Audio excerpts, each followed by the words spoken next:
नमस्कार, मैं हूँ राजेश श्रीवास्तव। जैसा कि आप जानते हैं कि मैं अक्सर देश की जानी-मानी ख्यात हस्तियों से आपकी मुलाकात कराता रहता हूँ। आज इसी क्रम में हमारे पास हैं एक ऐसी शख्सियत जो अयोध्या के बारे में हर घटना से भली-भाँति वाकिफ़ हैं। क्योंकि देश में इस समय राममय माहौल है और अयोध्या पर पूरे देश की निगाहें लगी हैं। ऐसे में कोई एक ऐसा शख्स जो अयोध्या की हर घटना से पूरी तरह वाकिफ़ हो और साथ-साथ इसका भी चिंतन रखता हो कि जो अयोध्या में राम मंदिर बनने जा रहा है, उसका क्या परिणाम निकलेगा, उसका क्या असर होगा आगे आने वाले समय में, आगे आने वाली राजनीति में और देश पर क्या इस जो राम मंदिर के प्राण प्रतिष्ठा होने जा रही है 22 जनवरी को, इस पर क्या असर होगा? इन सब मामलों पर आज हम विस्तार से चर्चा करेंगे। हमारे साथ हैं संजय तिवारी जी, जो वरिष्ठ पत्रकार हैं और संस्कृति पर्व एक राष्ट्रीय मैगज़ीन है, जिसके संपादक भी हैं और ये लंबे समय से जब आप बात करिए अयोध्या की आप कल्पना करिए, हालाँकि संघर्ष तो 500 सालों का है, लेकिन उस घटना से जब कार सेवा शुरू हुई, जब लालू प्रसाद यादव को जेल भेजा गया, जब बिहार में आडवाणी जी रथ यात्रा निकाल रहे थे, उन सब घटनाओं को अगर करीब से किसी ने देखा है, तो वो हैं संजय तिवारी जी। आज हम उनसे विस्तार से चर्चा करेंगे और समझेंगे उन पलों को कि क्या उस समय कैसा माहौल रहा होगा, जब देश में राम मंदिर के लिए बात करने वालों को गोली मारी जाती थी, जो आज देश में चर्चा का विषय उस समय को लेकर के भी है कि उस समय क्या काल रहा होगा और आज उन सब में क्या परिवर्तन आया है, किस तरह की समसामयिक स्थितियाँ बदली हैं, आज इन सब पर हम विस्तार से बात करेंगे। चलिए हम बात करते हैं संजय तिवारी जी से। सर नमस्कार। सर सबसे पहले तो आज जो अयोध्या होने जा रही है 22 तारीख को प्राण प्रतिष्ठा है, इसको आप किस नज़र से देखते हैं? देखिए, ये एक युग परिवर्तन की घटना है और ये नए भारत का उदय हो रहा है। अयोध्या में केवल एक मंदिर नहीं बन रहा है, बल्कि विश्व को ये संदेश देने वाली घटना है कि भारत नए सिरे से जन्म ले रहा है। ऐसा भारत जो राम का भारत रहा है और राम का भारत, उसका केंद्र हमेशा से अयोध्या रही है। तो अयोध्या में जो मंदिर बन रहा है, एक तरह से ये उस चक्रवर्ती युग का आरंभ है, जिसको विश्व ने केवल इतिहासों में पढ़ा है, हमने भी इतिहासों में पढ़ा है। अब हम देखने जा रहे हैं, ये हमारा सौभाग्य आज जो अयोध्या में 22 जनवरी को लेकर के प्राण प्रतिष्ठा को लेकर जो तैयारियां हैं, जो सरकार के स्तर पे तो नहीं कहेंगे क्योंकि ये तो एक है। न्यास है जो इसकी तैयारी कर रहा है। इसको लेकर के आप क्या समझते हैं कि क्या जो तैयारियां हैं वो ठीक हैं? देखिए, एक आयोजन के लिए किसी संगठन को बहुत ज़्यादा धनबल, बाहुबल, जनबल जिसको हम कहते हैं, उसकी आवश्यकता पड़ती है और ये आयोजन छोटा नहीं है। ये आयोजन इतना बड़ा है कि ऐसा आयोजन संभवतः विश्व में पहली बार होता है। जी। ये आयोजन आप इस रूप में देख सकते हैं, आप यदि भारत की प्राचीन गाथाओं को पढ़ें और उसमें आप अश्वमेध और राजसूय यज्ञों को देखें और उनकी जो परंपरा रही, उस परंपरा के अनुरूप पूरे विश्व को सूचित करते हुए, आमंत्रित करते हुए यदि कोई अनुष्ठान हो रहा है, तो वह अनुष्ठान है जो उत्सव के रूप में 22 जनवरी से परिणित हो जा रहा है। तो ये बहुत बड़ा अनुष्ठान है, इसकी कल्पना अभी हमारी जनरेशन के लोग या नई पीढ़ी के लोग ये पहली बार अपने नज़र से देख रहे होंगे। तो इसलिए इसको अभी जो देखना है, उसको देखते जाइए और तब आप अपने प्राचीन ग्रंथों को पढ़कर आप कल्पना कर सकते हैं कि महाभारत में या रामायण में जिन यज्ञों के बारे में कहा गया, राजसूय या अश्वमेध या जिनके बाद चक्रवर्ती सम्राट स्थापित होते थे, तो उनकी उस समय की अवस्थाएं कैसी रहती रही होंगी, हम उसकी कल्पना कर सकते हैं कि आज अयोध्या जिस रूप में सज रही है और जिस रूप में आमंत्रण लोगों को गया है और जिस दौर से अयोध्या गुजर रही है, ये दौर निश्चित तौर पर भारत के उस प्राचीनतम महान दौर की याद भी दिलाता है और वही स्थापना करने का एक निश्चय भी लिया हुआ है। इस रूप में ये चीज सामने है। सर क्या अयोध्या उस श्राप को भी भुलाने को तैयार है? जब कहा जाता है कि माँ सीता ने श्राप दिया था कि अयोध्या के लोग कभी खुश नहीं रहेंगे, अयोध्या में कभी रौनक नहीं आएगी। क्या अयोध्या अपने उस श्राप को खत्म करने जा रही है? ये बकवास है। माँ सीता भला अयोध्या को ये श्राप क्यों दे सकती कहते हैं ऐसा जब है? उनको नहीं, जब वो ये धरती में ये समाई ये थी। बिल्कुल नितांत झूठी बातें हैं। हमारे पास प्रामाणिक ग्रंथ हैं, वाल्मीकि रचित श्री रामायण है और गोस्वामी जी का रामचरितमानस है और सीता जी का परिचय वाल्मीकि जी ने स्वयं दिया है, दोनों जगह दिया है। मानस में बहुत सहज शब्दों में उन्होंने लिखा है, जब वनवास यात्रा के समय राम, सीता और लक्ष्मण जी विभिन्न आश्रमों से होकर गुजरते हैं, तो उसमें वाल्मीकि जी से भी उनकी मुलाकात होती है। वाल्मीकि जी के आश्रम में वो जाते हैं और वाल्मीकि जी अपने आश्रम के चूँकि कुलपति होते हैं, तो वाल्मीकि जी उनको विश्राम कराते हैं, भोजन कराते हैं। उसके बाद से इन लोगों में वार्ताएँ शुरू होती हैं। तो वाल्मीकि जी कहते हैं कि राम, मैं तुम्हें जानता हूँ। तो भगवान राम को लगता है कि मतलब कैसे जानते हैं, कितना जानते हैं? लक्ष्मण जी पूछ देते हैं कि भैया ये आपको कैसे जानते हैं? तो राम ने ये सवाल, चूँकि राम तो जान रहे हैं कि वाल्मीकि हमको जान रहे हैं, तो राम यूँ ही सवाल करते हैं कि महाराज आप हमको कैसे जानते हैं? तो वाल्मीकि ने एक चौपाई में पूरा गोस्वामी जी ने समझा दिया है।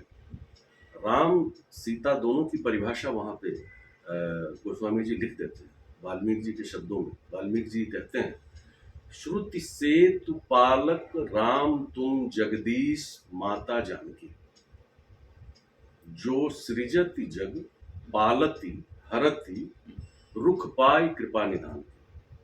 तो जिस सीता की परिभाषा इस रूप में स्वयं वाल्मीकि दे रहे हैं और गोस्वामी तुलसीदास दे रहे हैं कि जो ऊपर वाले की, यानी अपने रघुनायक की, या कृपा निधान, जिनको भगवान राम को कृपा निधान कहती थी सीता जी, तो अपने कृपा निधान की के संकेतों पर जो इस पूरे सृष्टि का सृजन करती हैं, पालन करती हैं और इसका विलय करती हैं। तो वो सीता जी अयोध्या को श्राप क्यों थी? चलिए हम बात करेंगे, ये तो चर्चा का विषय नहीं, है। ये नितांत बकवास है। और ये अनूदित जो साहित्य हमारे बीच प्रचारित हुआ है, खासतौर पर 1870 के बाद एशियाटिक सोसाइटी जब अंग्रेजों ने बनाया, उस समय अनूदित साहित्य बहुत ज़्यादा आया और उसमें हमारे ग्रंथों के साथ बहुत छेड़छाड़ भी, और उसमें ये प्रसंग हो सकता है लोगों ने डाला हो, लेकिन ऐसा कुछ भी नहीं है कि कोई माता जानकी क्यों अयोध्या को श्राप देंगी, ये सोचने का विषय है। कोई माँ अपने बच्चों को क्यों श्राप देगी? तो ये गढ़ा गया, बिल्कुल गढ़ा गया, मनगढ़ंत कथा। ये इसमें कोई सच्चाई नहीं। सर, आज अयोध्या जिस रूप में निखर रही है, पूरे दुनिया की निगाहें, देश की बात नहीं करें, पूरी दुनिया की, कई देशों की निगाहें अयोध्या की ओर लगी हुई है। पर्यटन की बात हो रही है, टूरिज्म की बात हो रही है, और कहा जा रहा है कि इतना व्यवसाय आ रहा है, वो सब तो अलग बात है। आपने शुरू से देखा है, कवर किया है बहुत, वहाँ से अयोध्या में रह करके भी, आसपास के जिलों से भी बड़े समूहों में रहे आप, तो आप कितना संघर्ष देखते हैं कि आज हमने जो अयोध्या है उसके लिए हमने कितनी कुर्बानी दी है?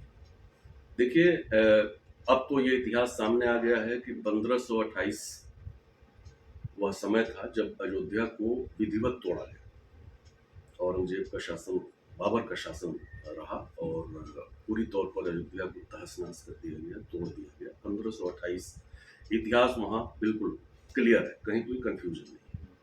1528 के बाद से 1984 तक 76 संघर्ष हुए। वो संघर्ष उसी राम जन्मभूमि को लेकर। उन 76 संघर्षों में लगभग 2.5 करोड़ हिंदू मारे गए। ये छोटी संख्या, राम मंदिर संघर्ष के लिए। ये छोटी संख्या नहीं है। 2.5 करोड़ हिंदुओं की हत्याएं हुई। इसका कोई प्रामाणिक आंकड़ा? हाँ, प्रामाणिक है। समय समय पर जो 76 युद्ध लड़े गए हैं, उन युद्धों में कब कितने लोग मारे गए, उन सबका प्रमाण है। यहाँ तक कि जो बाबरनामा है, मीर बाकी ने जो लिखा है, उसमें स्वयं उसने लिखा हुआ है कि 1528 में जब वो मंदिर पे कब्जा हो रहा था, जब तोड़कर मस्जिद बनाई जा रही थी, तो उस समय वहाँ के जो क्षत्रिय लोग थे, जो ब्राह्मण लोग थे, जो हिंदू लोग थे, उनकी कितनी कितनी सेनाएं होती थी और कितनी कितनी सेनाओं का बलिदान हुआ। तो 2.5-3 लाख की संख्या तो एकदम प्रथम युद्ध में आती है। तो वो लंबा इतिहास है। 76 संघर्ष युद्धों का रहा है। जो वर्तमान संघर्ष है, ये 77वां संघर्ष है, जो 1984 से शुरू होता है। शुरू इसको 1949 से कह सकते हैं, लेकिन 49 से लेके और 84 के बीच में कोई ऐसा खून खराबा नहीं दिखता है। लेकिन 1984 में जब ये पूरी तौर पर विश्व हिंदू परिषद और बाकी संस्थाएं मिल करके एक साथ इस पर एक निर्णय लेती हैं, वो वहां से हम इस इतिहास को देख सकते हैं कि 1984 में दिल्ली में एक धर्म संसद होती है और उस धर्म संसद में एक संकल्प पत्र पढ़ा जाता है, जिसमें कहा जाता है कि अयोध्या में भगवान राम की जन्मभूमि, मथुरा में भगवान कृष्ण की जन्मभूमि और काशी में भगवान विश्वेश्वर की भूमि को हम मुक्त कराएंगे। ये तीनों संकल्प 1984 की धर्म संसद में दिल्ली में लिए गए, जिसमें प्रस्ताव प्रस्तुत किया था दाऊद दयाल खन्ना जी ने, और इसको सर्वसम्मत से स्वीकार किया गया। और इसके बाद कार्यक्रम बनने शुरू हुए कि हम किस रूप में एक एक को लेना प्रारंभ करेंगे या एक एक को कैसे हम अंगीकार करेंगे। तो उसी समय 1984 में ही राम जन्मभूमि मुक्ति यज्ञ समिति बनी और उसकी पहली बैठक दिगंबर अखाड़ा में अयोध्या में हुई। परमहंस जी की अध्यक्षता में वो बैठक हुई थी और उस पहली बैठक में निर्णय लिया गया था कि 6 राम जानकी यात्राएं निकाली जाएंगी। तो वो 6 राम जानकी यात्राएं 1985 में निकाली गई और अक्टूबर 1985 में वो 6 यात्राएं पूरी हो गई, बिल्कुल निष्कंटक पूरी हो गई। वो यात्राएं एक तरह से लोगों को जागरूक करने का या राम से जोड़ने का माहौल बनाने की बात थी। वो प्रथम धर्म संसद के बाद 1 साल के अंदर वो कार्य हो गया। परमहंस जी उस समय उसकी बागडोर संभाल रहे थे। उसके बाद से 1985 में उडुपी में दूसरी धर्म संसद, उस धर्म संसद में एक निर्णय लिया गया कि 8 मार्च 1946 तक यदि राम जन्मभूमि पर लगा हुआ ताला नहीं खुलेगा, 86 8 मार्च 1986, 85 में यह धर्म संसद होती है और 86 में तक का 8 मार्च 86 तक, वो 8 मार्च को शिवरात्रि, तो उसके लिए वो एक निर्णय लिया गया कि 8 मार्च 86 तक यदि ताला नहीं खुलता है तो बड़ा आंदोलन होगा। और उसी में परमहंस जी ने घोषणा कर दी कि मैं आत्मदाह कर दूंगा यदि सरकार ने नहीं माना तो। उसके घटनाक्रम में हुआ ये कि फिर अदालत का जो मामला चल रहा था वो चल रहा था। उसी में जनवरी में एक याचिका दायर हुई ताला खोलने के लिए और चूंकि संतों की धमकी आ चुकी थी, संतों का निर्णय आ चुका था, तो सरकार भी परेशान थी, सारे लोग परेशान थे। तो और एक माहौल राम के पक्ष में बना हुआ था देश में। तो जो 6 मार्च की घोषणा थी संतों की, उससे पहले ही 1 फरवरी को वहां के जज ने, उस समय कृष्ण मोहन पांडे जी जज थे, उन्होंने अदालत से फैसला दे दिया कि ताला खोल दिया जाए और पूजा की अनुमति दे दी जाए। तो ये पहला पड़ाव था जहां हमको जीत मिली, जहां हिंदू पक्ष को एक तरह से जीत मिली, पहला पड़ाव था। और 1986 से वहां निरंतर फिर पूजा की चीजें शुरू हो गई, सारा कुछ होने लगा। और 86 के बाद से घटनाक्रम आगे बढ़ता चला गया। तीसरी धर्म संसद हुई 1989। तो 1989 के धर्म संसद में राम जन्मभूमि न्यास पूरी तौर पर बनाया गया और उसके कार्याध्यक्ष परमहंस रामचंद्र दास को बनाया। अब ये दौर था जब माननीय अशोक सिंघल जी इस आंदोलन को पूरी तौर पर संभाल रहे थे और एक स्वरूप दे रहे थे। और वो आप अगर कल्पना करेंगे 1989 में आपको कितना याद आ रहा होगा। उस समय देश बहुत अस्थिर दौर से गुजर रहा था और ये धर्म संसद प्रयाग के कुंभ में हुई थी। तो प्रयाग के कुंभ में इसमें एक और बड़ी घटना, जब ये राम जन्मभूमि न्यास वहां घोषित हुआ और कार्याध्यक्ष जब इनको बनाया गया परमहंस जी को, तो वहां देवराहा बाबा उपस्थित थे। देवराहा बाबा ने 2 ईंटें उठाई और 2 ईंटें उठा के उन्होंने परमहंस जी के सिर पर रखी और उन्होंने कहा जाओ अब बन जाए। अब परमहंस जी के लिए एक तरह से आध्यात्मिक और नैतिक बाध्यता हो गई कि इस कार्य को कैसे किया जाए। अब ये सब कुछ होना था, चल रहा था। उसी बीच कुछ ऐसा माहौल बना कि 25 सितंबर 1990 की एक डेट आती है और उससे पहले 9 नवंबर 1989 आता है।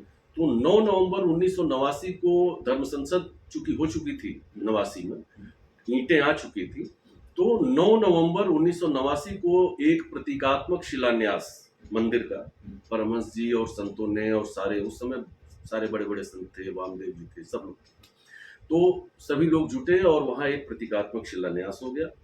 अब प्रतीकात्मक शिलान्यास होने के बाद स्वाभाविक है कि हिंदू थोड़ा और जगे, और जगने के बाद एक माहौल नया बना। इस बीच बीपी सिंह ने मंडल कमीशन लागू कर दिया। सर यहाँ एक बीच में रोकूंगा आपको, ये जो आप घटना बता रहे हैं ताला खोलने वाली, कहा जाता है कि राजीव गांधी ने यहाँ पर मूर्तियां रखवा ली थी, क्या ऐसा कुछ है? नहीं, ये गलत बात है। राजीव गांधी क्यों मूर्ति रखवाएंगे?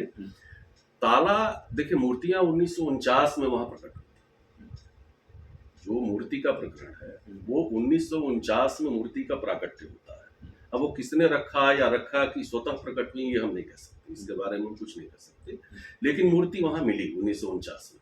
और 1950 में ये मुकदमा अदालत में चला गया। 1950 में दिगंबर अखाड़े ने ही सबसे पहले मुकदमा दायर किया था, और ये परमहंस जी ही एक व्यक्ति थे जिन्होंने मुकदमा दायर किया था। और जो मुस्लिम पक्ष से मुकदमा लड़ रहे थे वो हाशिम अंसारी थे। हाशिम अंसारी ने शायद पहले मुकदमा दायर किया, कुछ इसमें था, वो एग्जैक्ट हमको नहीं याद आ रहा है, लेकिन ये दोनों पैरवी करते थे। हिंदू पक्ष की ओर से ये जाते थे परमहंस जी, मुस्लिम पक्ष से हाशिम जी जाते थे। बड़े दिलचस्प वाक्य हैं। दिलचस्प क्या, दोनों एक रिक्शे पे जाते थे और अदालत में कार्रवाई करा के लौटते थे, और दोनों एक ही जगह चाय पीते थे, एक ही जगह नाश्ता करते थे और वहीं बैठ के ताश खेलते थे। तो वो अद्भुत नजारा रहा होगा। और इसका अयोध्या में मतलब सांप्रदायिक माहौल पर, सद्भाव पर कोई प्रभाव नहीं था, कोई भी असर नहीं था। दोनों बहुत अच्छे मित्र थे, यहाँ तक कि हाशिम जी का निधन हुआ तो परमहंस जी वहां गए थे। और वो सर आज भी देखने को मिल रहा है। हाँ, अभी आप देखिए कि यहाँ से ये इकबाल अंसारी गए वहां पर, सारी चीजें नहीं, आपको बताऊं, मैं थोड़ा गलत बोल गया। परमहंस जी का निधन हुआ था तो हाशिम गए थे और उनके अंतिम संस्कार के बाद लौटे थे।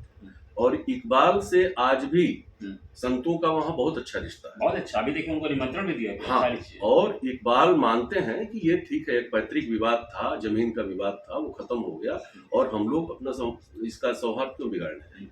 तो इसमें सबसे जो महत्वपूर्ण घटनाक्रम आता है वो 89 के बाद शुरू होता है, जो तेजी आती है जी। और 90 में जो कार सेवा होती है, ये कार सेवा से पहले एक माहौल बनता है आडवाणी जी की रथ यात्रा। अब यहाँ मैं एक चीज आपको स्पष्ट करना चाहूंगा कि आडवाणी जी की रथ यात्रा के लिए सोमनाथ स्थान चुना गया। सोमनाथ से राम रथ यात्रा लेकर आडवाणी जी निकलेंगे और उनको प्रतिदिन 300 किलोमीटर चलना था, 6 जनसभाएं करनी थी। उनकी यात्रा 25 सितंबर को शुरू हुई। 25 सितंबर से चलते चलते चलते चलते वो 12 नवंबर को लालू प्रसाद यादव ने उनको वीपी सिंह जी के निर्देश पर बिहार में रोका और वहां उनको नजरबंद या गिरफ्तार, जो भी आप कहें, उनको गिरफ्तार कर लिया गया। और ये वो क्षण था जिसने देश भर में एक तूफान खड़ा कर दिया। 12 नवंबर को उनकी गिरफ्तारी के बाद जैसे देश में आग लगने की बात, यहीं से आंदोलन को गति मिली। और ये वो आंदोलन था जहां इसमें हिंसा भी आई, इसमें बेमतलब सरकारी दबाव भी आया, बहुत सी चीजें आई। और इसके बाद संतों ने 30 नवंबर को कार सेवा की घोषणा कर दी। 90 30 नवंबर को लाखों कार सेवक अयोध्या में थे। और मुझे याद है 12 नवंबर को तो मैं दैनिक जागरण में स्टिंगर था और एक इवनिंगर हम लोगों ने निकाला उस दिन उनकी गिरफ्तारी को लेकर। लेकिन हम उस समय बहुत कम उम्र थी हम लोगों की, तो रोक नहीं पाए थे। हम लोग भी गोरखपुर से चल दिए और अयोध्या में 30 नवंबर को हम लोग थे। 30 सितंबर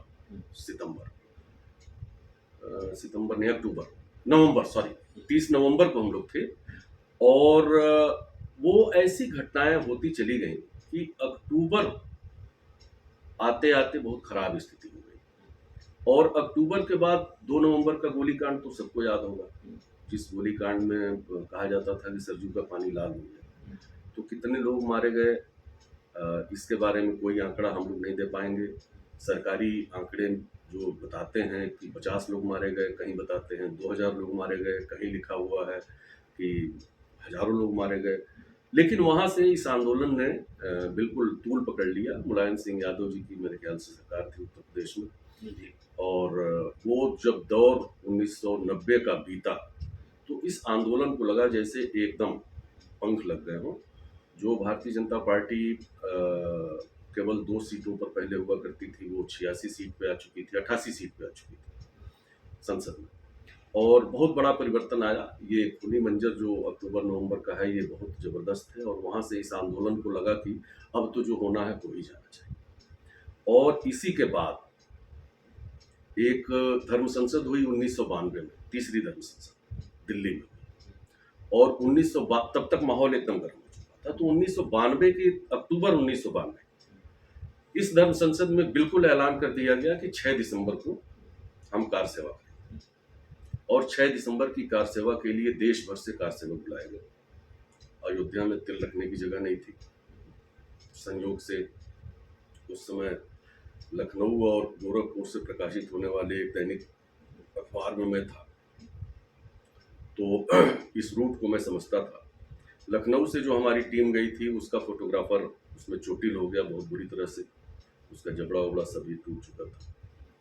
गोरखपुर में मैं उन दिनों था, तो गोरखपुर से मैं आ गया था। 6 दिसंबर को मैं पहुंचा तो वहां अयोध्या जल रही थी, लेकिन जब मैं पहुंचा तो मैंने देखा ढांचा ध्वस्त है। मुझे अब समझ में कुछ कुछ आता है, उस समय तो नहीं आता था। उस समय तो सिर्फ इतनी बात समझ में आई कि ढांचा गिर गया। आज ये बात हम एनालाइज करते हैं कि ढांचा गिरा कैसे हुआ। भाई कोई कार सेवक वहां न कुल्हाड़ी ले गया था, न फावड़ा ले गया था, न बकैती ले गया था, न कोई डायनामाइट लगाया था।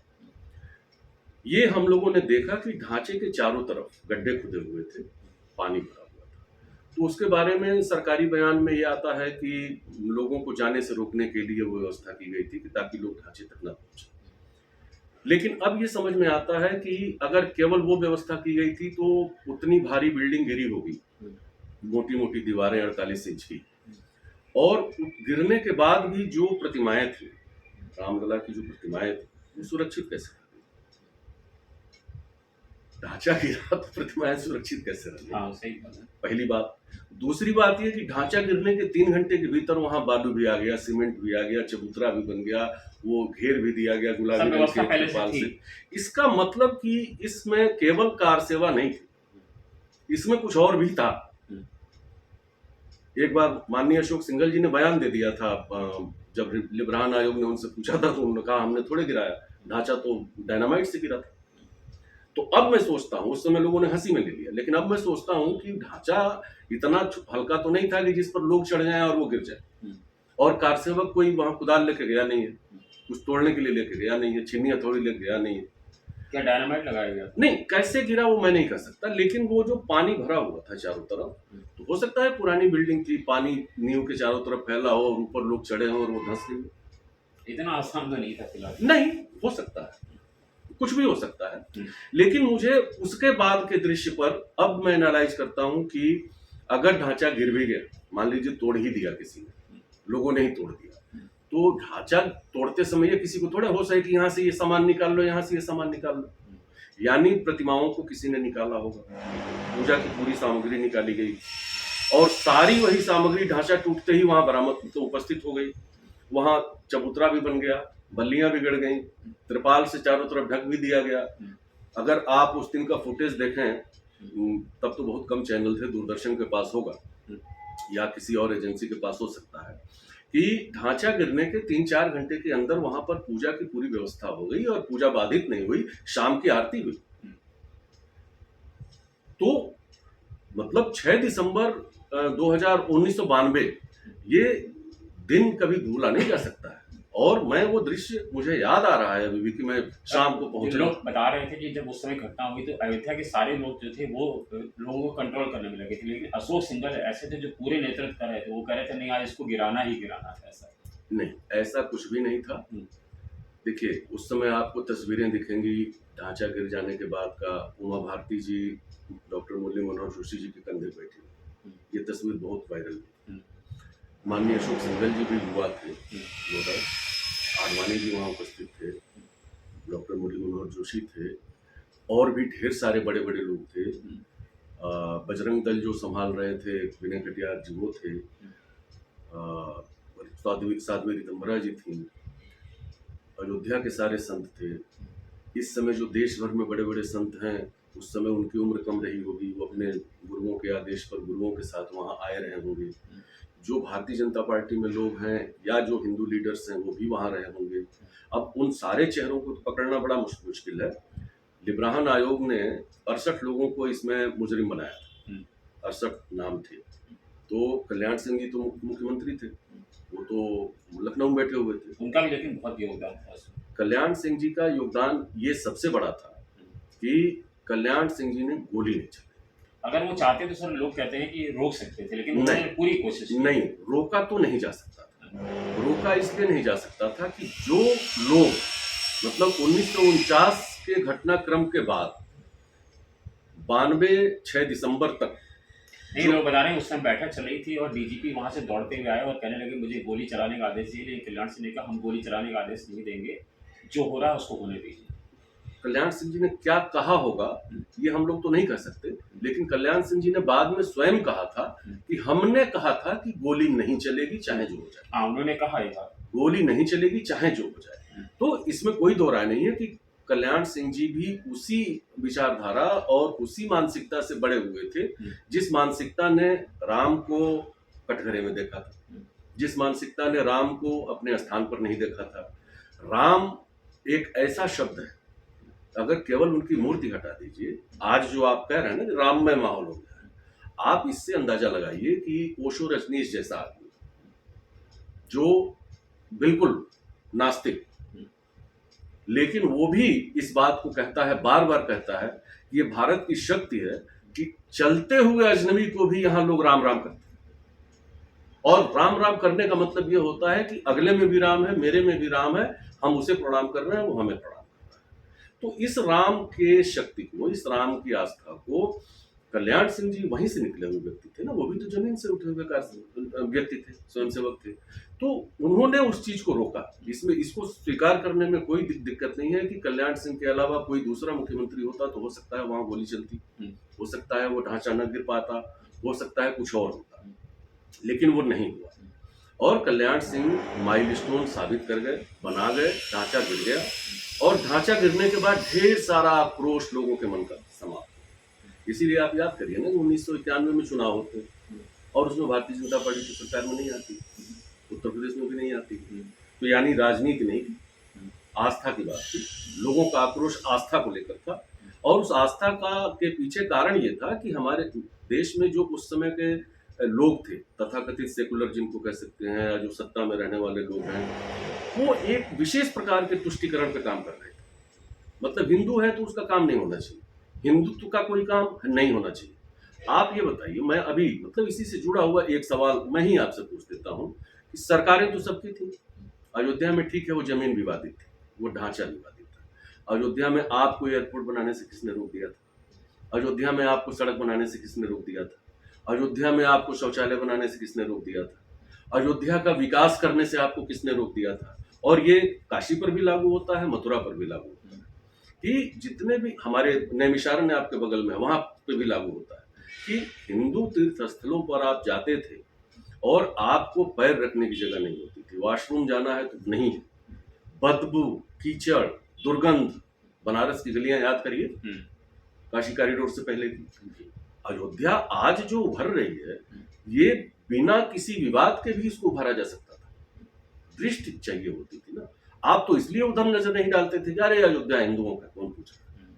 तो ये भाव जब आ गया तो जनता का आक्रोश यहाँ था, और इसका लाभ भारतीय जनता पार्टी को मिला तो मिला। भाई वो अगर हिंदुत्व की राजनीति कर रहे हैं तो खुल के कर रहे हैं, वो ये तो नहीं कह रहे हैं कि नहीं कर रहे हैं, वो तो कर रहे हैं।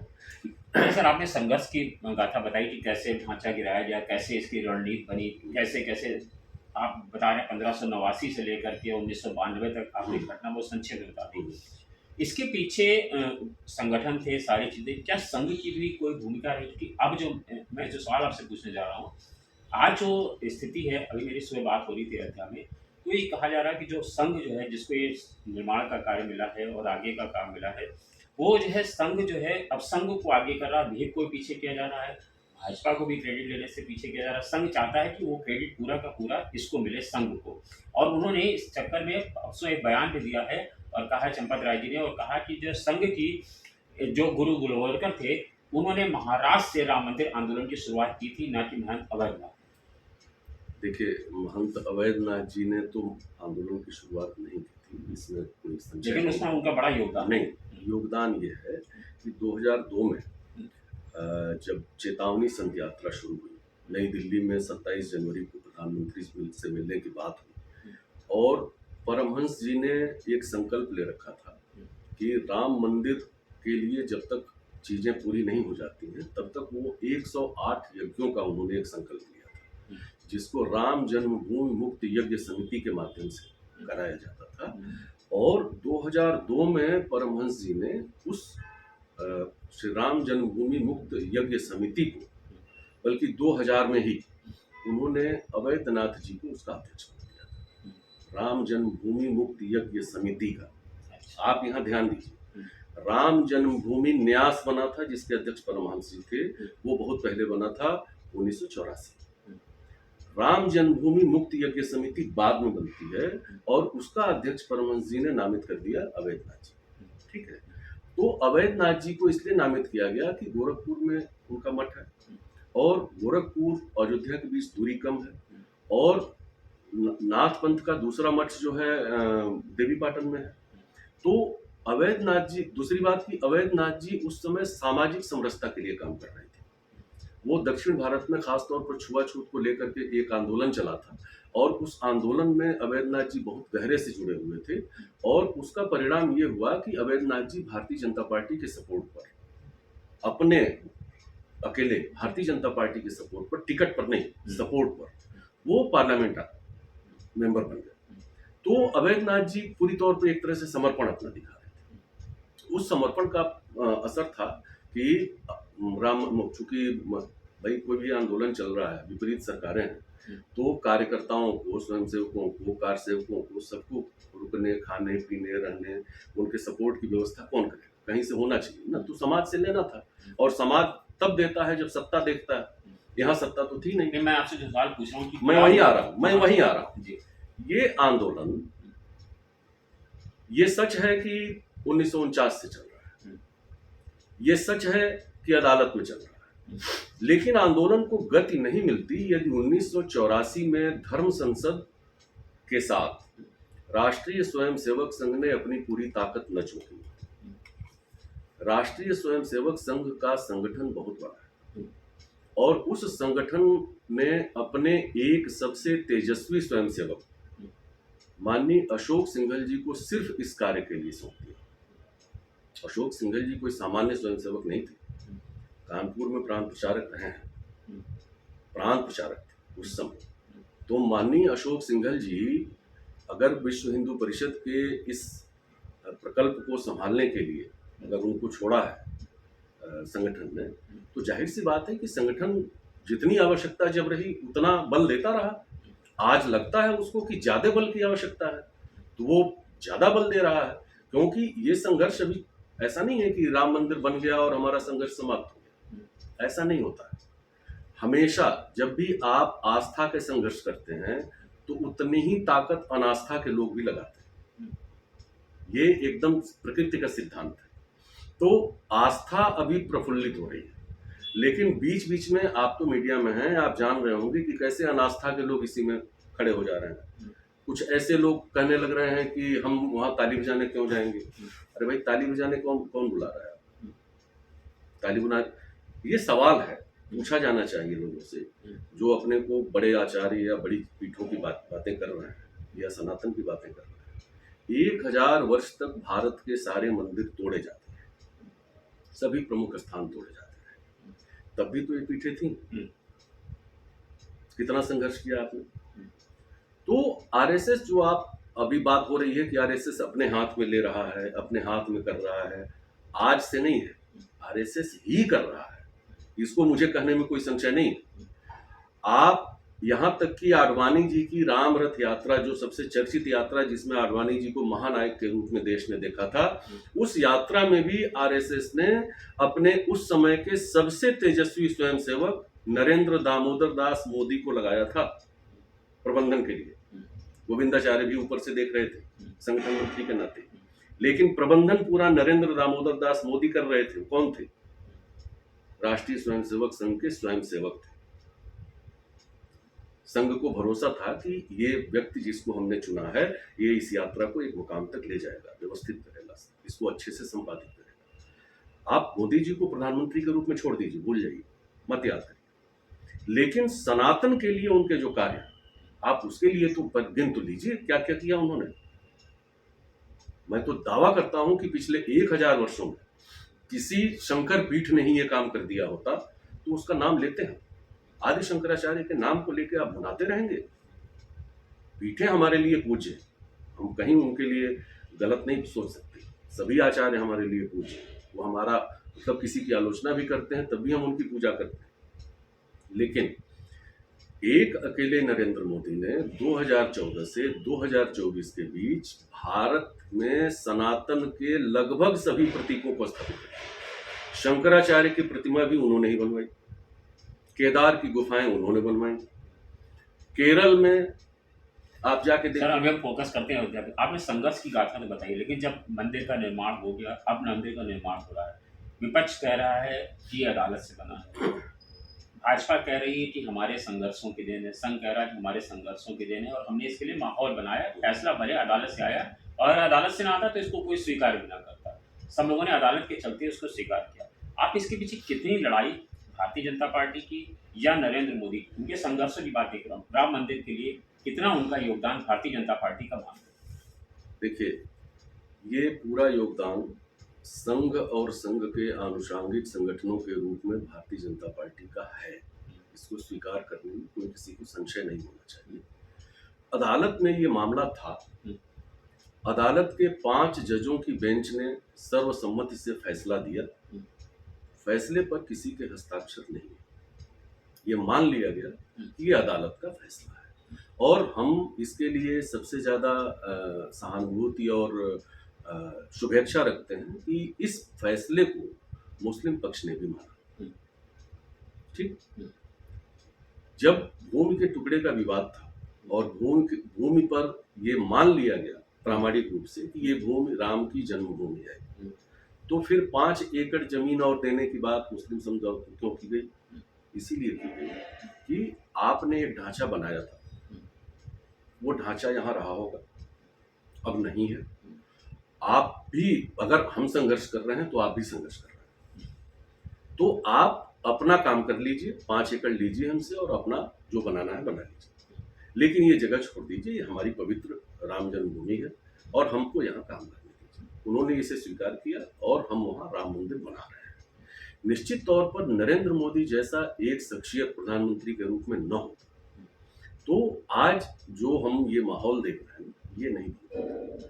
ये माहौल तब बना है जब पूरी दुनिया में भारत और भारतीयता का परचम एक तरह से लहराने लगा है, भारतीयता का माहौल बना, भारतीय आस्था की जब मैं बात कर रहा हूं तो उसको मोटे तौर पर समझिए कि हिंदू आस्था को लेकर के पूरी दुनिया जगी। दुनिया जितनी मतलब जितना भारत में हिंदुत्व दिखाई दे रहा है, इससे बड़ा हिंदुत्व दुनिया के बाकी फलक पे, बाकी जगह के लोग अब समय क्रम में मैं सवाल जल्दी से पूछता हूँ, शॉर्ट में जानना चाहता हूँ कि जैसे अब ये जो मंदिर बन गया, अब तो निर्माण हो रहा है, 22 जनवरी प्रधानमंत्री इसको देश को समर्पित कर देंगे, दुनिया को समर्पित हो जाएगा राम मंदिर। इसको लेकर के आगे आने वाली राजनीति 2 ध्रुवों में बटेगी, एक विपक्ष है और एक सत्ता पक्ष है। सत्ता पक्ष इसको कितना लाभ ले पाएगा और विपक्ष को इसको कितना नुकसान होगा? देखिए, ये दुर्भाग्य है देश का कि भारत का विपक्ष सिद्धांतहीन, रीढ़हीन, विचारहीन है। भारत में लोकतांत्रिक व्यवस्था है, लोकतंत्र में सरकार चल रही है और विपक्ष को मजबूत होना चाहिए था वैचारिक रूप से। आप आस्था के प्रश्नों पर, खासतौर पे हिंदू आस्था के प्रश्नों पर हमेशा सवाल उठाएंगे तो आप अहिंदू करार दिए जाएंगे और भारत की जनता अब गैर हिंदुत्व को स्वीकार करने को तैयार नहीं है। तो इसका सीधा लाभ भारतीय जनता पार्टी को तो मिलना ही मिलना है, इसमें कोई दो राय नहीं। विपक्ष की जो हालत है, विपक्ष को वैचारिक धरातल पर बात करनी चाहिए। आस्था में मैं तो एक सवाल करता हूं कि भाई 60-65 साल आपकी सरकारें रहीं, पूरे देश में, दक्षिण में और पूर्वोत्तर में मस्जिदों और चर्चों की भरमार, आपने एक बार भी सवाल क्यों नहीं उठाया कि ये क्यों हो रहा है? अगर भारतीय जनता पार्टी की सरकार है और सभी हिंदू धार्मिक स्थल जो महत्वपूर्ण है किसी न किसी मामले, उनका उद्धार हो रहा है और आप उसे बिल्कुल गैर नजरिए से देख रहे हैं, तो आपका ही नुकसान होना है। आपको तो भारतीय होकर देखना चाहिए था, आप भारतीय होकर देखना ही नहीं चाहते, आप हमेशा उसको बहुत संकुचित दायरे में देखना चाहते हैं। तो अभी तो मेरा मानना है विपक्ष नाम का जो शब्द है, ये शब्द हमारे भारतीय लोकतंत्र में अभी अप्रासंगिक है। विपक्ष जैसा कुछ है नहीं, इस समय जो है वो एक ही है, एक ही समंदर जैसे फैला हुआ है। अब इसी में थोड़े थोड़े किनारे कहीं कहीं सूख जाते हैं तो रेत दिखाई पड़ने लगती है, बाकी कुछ है नहीं। सर, कई राजनीतिक विश्लेषक कहते हैं और कई विद्वान लोग ये कह रहे हैं कि जो भी देश ये अयोध्या मुद्दे से अलग हटके लेकिन इसी से जुड़ा हुआ है, जो भी देश धार्मिक कट्टरपंथी की ओर चलते हैं, वो देश समाप्त हो जाते हैं। जितने भी मुस्लिम कट्टरपंथी देश थे, आज पाकिस्तान हो, कोई देश हो, तो आप सोचिए कि खाली यूएई को छोड़ करके बाकी जितने भी देश हैं, वो सारे के सारे देश खत्म हो गए, या फिर आज वो स्थिति में हो गए कि भीख मांगने की स्थिति में आ गए। अब भारत उसी रास्ते पर चल रहा है, सिर्फ धर्म की बात कर रहा है, और धार्मिक कट्टरता पे कोई देश आज तक विकास नहीं कर पाया।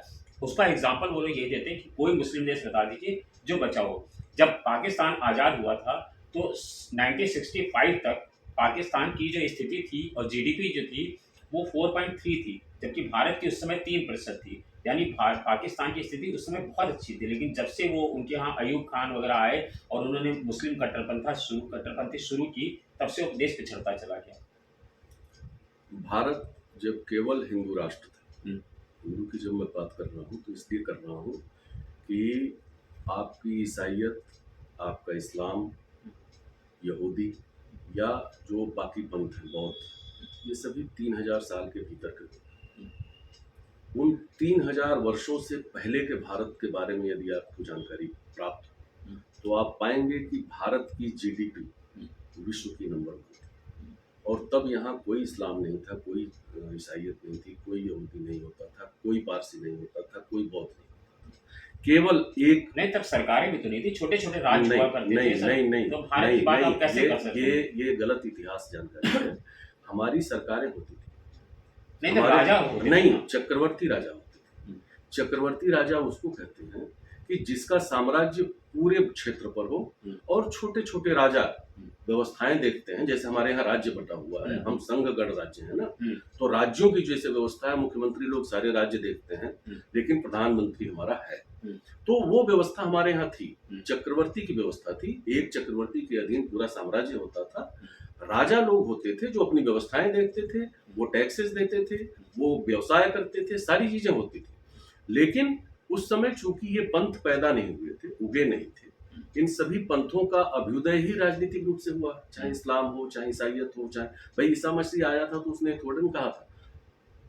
ईसा मसीह तो बहुत महत्वपूर्ण व्यक्ति के रूप में आए थे, बहुत महान आदमी थे, लेकिन उठा के टांग दिया गया सूली पर। क्यों टांग दिया गया? क्योंकि उस समय की रूढ़िवादिता के खिलाफ वो काम कर रहे थे। हमारे यहाँ बुद्ध है, बुद्ध से पहले कहीं कन्वर्जन का इतिहास मिलता है क्या? हमारा धर्म तो था तब भी, लेकिन बुद्ध ने क्यों कहा बुद्धम शरणम गच्छामि, तुम मेरी शरण में आ जाओ। धम्मम शरणम गच्छामि, तुम मेरे धर्म के शरण में आ जाओ। संघम शरणम गच्छामि, मेरे संघ के शरण में आ जाओ। क्यों कहा? यानी कन्वर्जन एक प्रकार से बुद्ध से शुरू होता है। तो ये लंबी श्रृंखला, इतिहास पे जब आप बात करेंगे और इतिहास के दर्शन पे बात करेंगे तो बहुत सी चीजें स्पष्ट होती चली जाएंगी। हमारी जो धार्मिक कट्टरपंथा पे जो हम चलेंगे तो क्या भारत का नुकसान? हम धार्मिक कट्टरपंथ पे चल ही नहीं रहे हैं, हम सिर्फ अपने सनातन मूल्यों की स्थापना कर रहे हैं। सनातनता शाश्वत है, निरंतर है, उसका कोई नुकसान नहीं है और उससे किसी को कोई नुकसान नहीं। हम तो, हमारे प्रधानमंत्री तो कहते हैं विश्व एक परिवार, एक पृथ्वी एक परिवार का नारा उन्होंने दिया G20 में, 1 अर्थ 1 फैमिली। सनातन विकास पे भारी पड़ गया। विकास का दूसरा ही स्वरूप सनातन है। सनातन के बिना विकास संभव नहीं है। जब तक सनातनता आपके भीतर प्रज्वलित नहीं होगी तब तक विकास हो ही नहीं सकता। सनातन और विकास एक दूसरे के परिपूरक।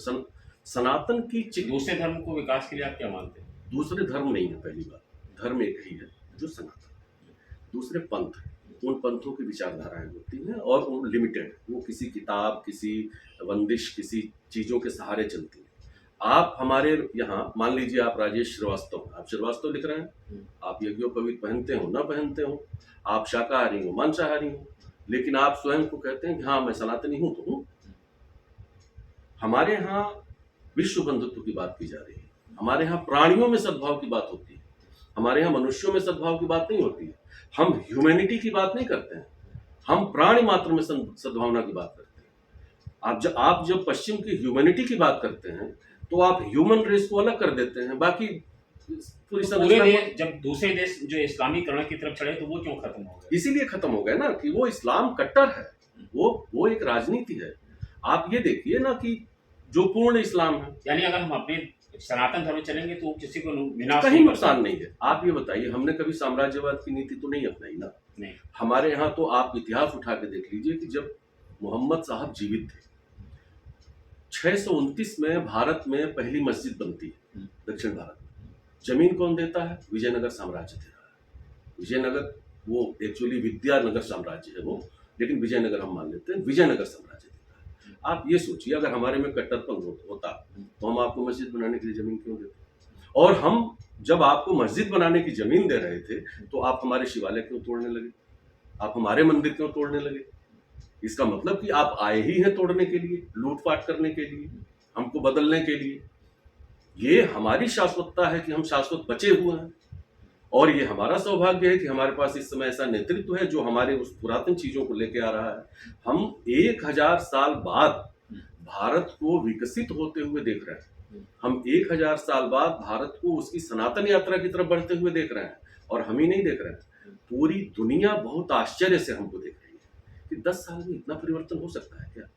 आप स्वयं कल्पना करिए, 2014 से पहले जो लोग विदेशों में भारत के रहने वाले हैं, उनकी कॉलर कैसी होती थी और आज उनकी कॉलर कैसी है। आज दुनिया के विकसित से विकसित राष्ट्र में रहने वाला कोई भारतीय है, वो शिखा भी रख रहा है, वो यज्ञोपवीत भी पहन रहा है, वो टीका भी लगा रहा है, और बाकी लोग भी उसके अनुयायी बन रहे हैं। हमारे यहाँ मंदिरों में जितने दिए जलते हैं, इससे ज्यादा बड़े बड़े मंदिर विदेशों में बन गए और वहां दिए जल रहे हैं। सर, एक अंतिम सवाल, पूरे अयोध्या मंदिर को आप कुछ शब्दों में बताइए, एक फाइनल टिप्पणी कि अयोध्या के मंदिर को आप किस तरह से देखते हैं? अयोध्या का मंदिर राष्ट्र का मंदिर है, ये भारत मंदिर है।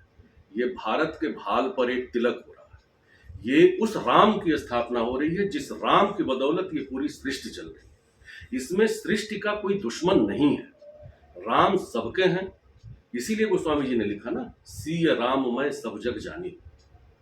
तो पूरे जगत में, पूरे ब्रह्मांड में, पूरी प्रकृति में, पूरी सृष्टि में जो कुछ भी है वो राम से है, राम का है, राम के लिए है और राम ही है। इस राम के मंदिर की स्थापना ये हो रही है, इसलिए राष्ट्र मंदिर है, ये सृष्टि मंदिर है। और यहाँ से केवल मनुष्यता की बात में नहीं कर रहा, प्राणियों में सद्भावना की बात जो की जाती है, एक पृथ्वी एक परिवार की जो बात हमारे प्रधानमंत्री करते हैं, ये उसकी अवधारणा को लेकर आगे बढ़ने वाला है, और भारत की ये एक नई यात्रा शुरू।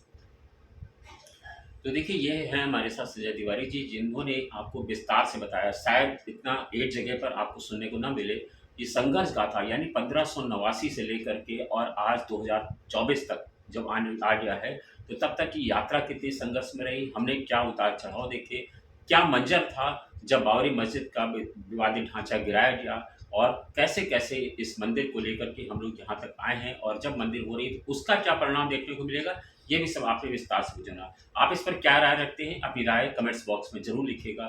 धन्यवाद, शुक्रिया।